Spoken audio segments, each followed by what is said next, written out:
like we worked it out, right? All these problems with diversity, we worked it out. My neighbors are Hawaiian. They've been here since 1848, right? And we're up here in the mountains, and when you need to, help somebody because the car's stuck in the ditch or the rain has washed out the water, we have our water comes from the mountain.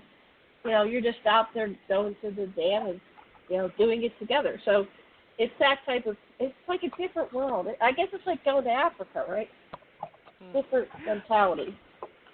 Yeah, it is definitely going to different parts of the world and a different way of thinking and a different way of looking at what the problems are and what happens with our story. But definitely on an island, belonging to the community becomes a really important ingredient to the process because there is no way for you to live as an outsider and live on an island unless you live just like a hermit. So you do have to integrate into your community. It's an interesting point. You're reliant on these people for the smallest things, car troubles, water. I mean, that's pretty basic. Right.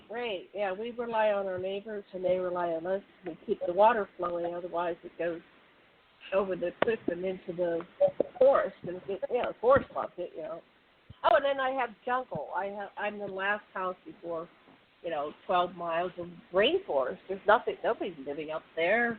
There's a couple pigs and there's swamps and nothing. And trees the size of Avatar, right? These giant Avatar trees. Like, yeah. That's a different sort of commitment, but interesting life. Definitely not for everyone. But you're right. There's a lot of insanity inside of a city, and the thinking that goes along with that does get just a little bit odd. It gets very odd. So living out there the way you're living with nature, it works or it doesn't work, and it's really simple. Well, the islands will spit you out. So since I came to Maui 23 years ago, I can't drive on the mainland. I can't drive in that traffic. So you had the Uber story. So I use Uber. I don't drive. I don't rent a car. I go, okay, we'll catch it. Well, actually, I use Lyft more than Uber. Sorry, but no problem. I don't think we need cars. I'm welcome. I want to see the electronic cars, and I have 2 cars in my parking lot. And now with COVID, we're not using one. I'm just making all these car payments on a car. It was kind of stupid. So I'm up for the change. I'm very curious where this is going to land with all this new paradigm shifting. I'm excited. Paradigm shifting. Me too. I'm up for it. Debra, are you still here with us? I'm still here. All right, Debra. So Niagara Falls. I got to tell you, I mean, most people don't understand that electricity was established in the city of Niagara, the first place in the world. That was it. Harnessing the power of the falls, and it was the honeymoon capital of America 120 years ago. We have one chapel left. One chapel left, okay. That's one chapel. That's it. Okay. And, Niagara Falls, it's just, it's a source of our pride. But I wonder how you do with the snow that comes in the winter. We don't want to talk about that. I leave if I can. I leave and go to California. Really? Yeah, I leave and go to either California or Texas. Wow. Okay. I can't do the snow. I was traumatized as a kid. And the winters were much worse when I was a kid. I remember winters when we would get 9 and 12-foot snowdrifts, be as tall as the house, right? Right. And it would snow so badly, you'd have to go outside to make sure you could open the door, right? Throughout the snowstorm, It would get that bad. But one of the things that I love about Niagara Falls is it's a very historical place. This is all Native American land. Yeah. So all of it is. It was land they either gave to us or sold to us, but this is all native land. It's all Six Nation land up here. And the falls was something that's very sacred to them. Yeah. And I think it being commercialized is a huge problem. When you go to the falls, it's something very beautiful and very powerful, and there's all this tacky commercialization connected to it, which I think is kind of sad. And I think you kind of miss the relevance of where you are and the power of that place by all the extra stuff that's there that has nothing to do really with the falls. Right. What kind of commercialization do they have there? Like what? They have souvenir shops and bad restaurants and tacky pop-up shops and, all catering to the tourist community. Right. Like you would think that we're such a big tourist draw that there would be great restaurants here. There's no good restaurants here. None. None. Huh. So Niagara Falls feeds the Great Lakes, and they say that the Great Lakes is a misqualification because the Great Lakes should actually be a sea because, it has its own water supply and it has its own currents. And it means that North America has 1/5 of the world's freshwater supply. Yep. And so it's an extraordinarily powerful point in, North America, and I don't think that people really understand it. And then it's the Mississippi that comes out of that, right? Yeah.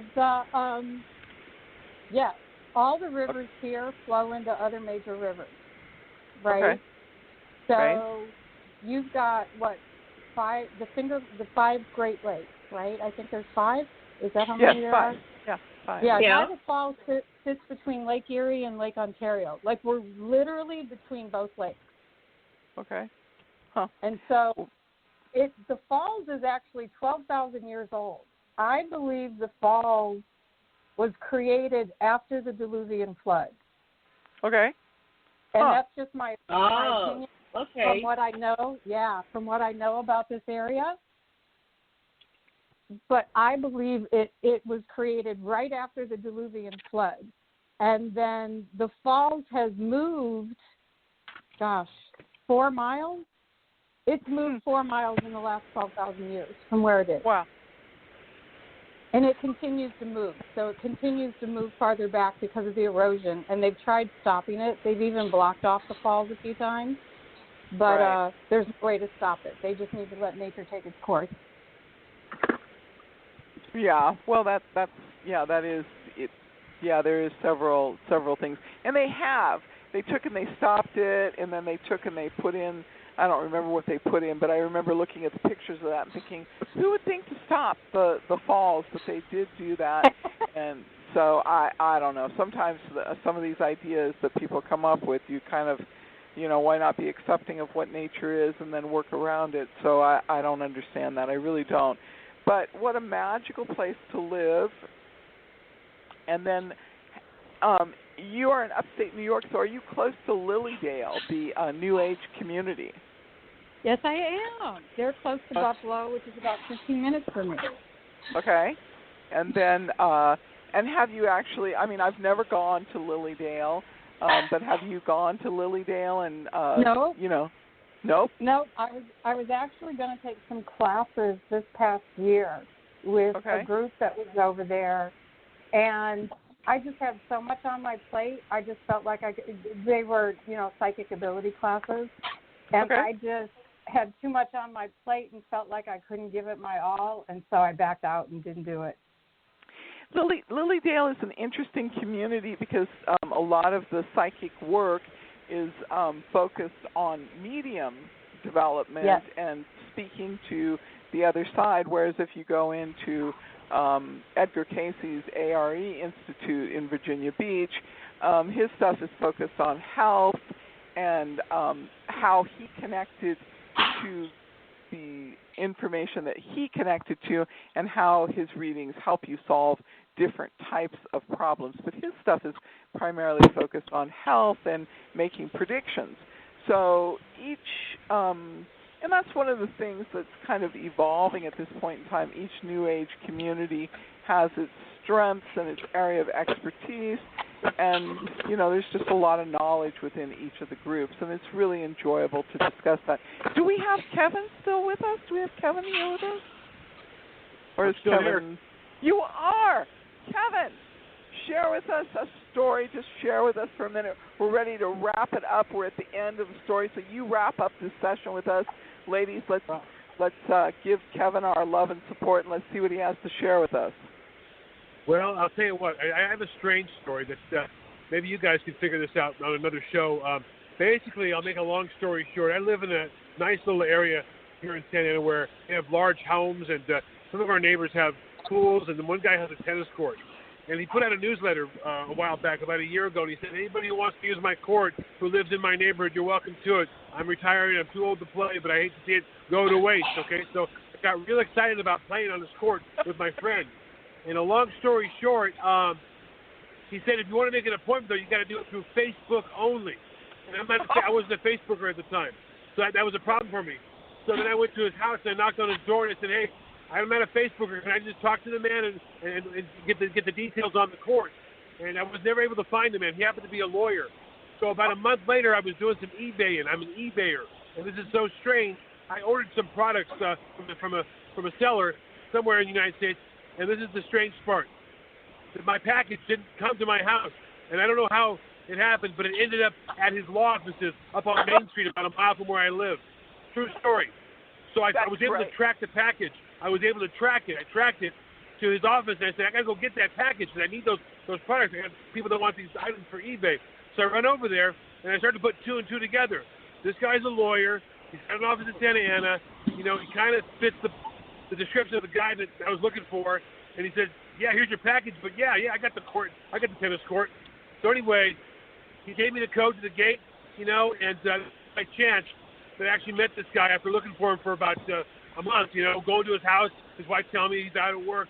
It was a weird phenomenon that a package I wanted that was supposed to go to my house on a different street ended up in his law offices in the same city, and he happened to be the guy with the key and the court. And by the way, finally today, after all this time, I played on his tennis court with my friend as an invited guest, and it was a dream come true to be able to play on a private tennis court. And what a strange way to get there. Am I right? Isn't that a strange way to end up in someone's backyard? Oh, I love it. That's a great we call that a manifestation story, Kevin, of where you had an intention of something that you wanted, and you are a great tennis player, and to have time on the tennis court is it's great. So what a great manifestation. We're really proud of that. I was wondering what you would call that because it's very, very, very strange. It was one of those things where you could tell it was sort of fate. Fate kind of brought us together. And the nice man who's 80 years old now came out today while I was playing with my buddy who's also retired now, and he greeted us and he welcomed us and said, "You guys enjoy yourselves. And, help yourselves in and help yourselves out. And thank you for putting this court to use again because it's been sort of dark for all these months, Oh, I love it. Hey, Debra, you got a comment for Kevin here? Oh, I was just about to say the same thing. I just have one question though.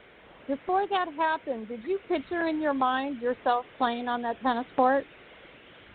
Yes, I did. And thank you for asking. I imagined myself. Listen, here's what I had imagined. I had imagined finding him at his house, but he was a workaholic guy, and he's since retired. This is going back probably a year. I've been looking for this guy.